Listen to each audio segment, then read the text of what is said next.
বাংলাদেশের জাতীয় ক্রিকেট দলের স্পিনার নাসুম আহমেদের সাফল্যের পেছনে ছিল বাবার অসীম ত্যাগ। রিকশা চালানো, সবজি বিক্রি কিংবা রং মিস্ত্রির কাজ করে ছেলেকে বড় করেছেন তিনি।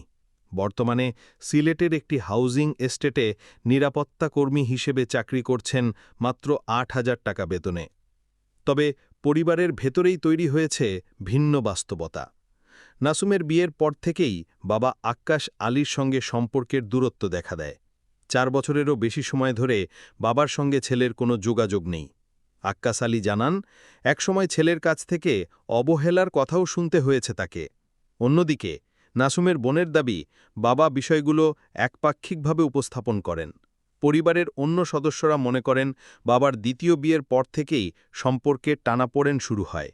এমন পরিস্থিতিতে অনেক সমর্থক প্রশ্ন তুলছেন যে বাবা এত কষ্ট করে ক্রিকেটার ছেলে গড়ে তুললেন, তিনি আজ কেন অবহেলিত অবস্থায় জীবনযাপন করছেন। যদিও আক্কাস আলীর বক্তব্য, তিনি ছেলের সাফল্যেই খুশি এবং কোনো আক্ষেপ নেই তার জীবনে। সব ধরনের খেলার খবর পেতে সাবস্ক্রাইব করুন। সঙ্গে থাকুন খেলার পাতার।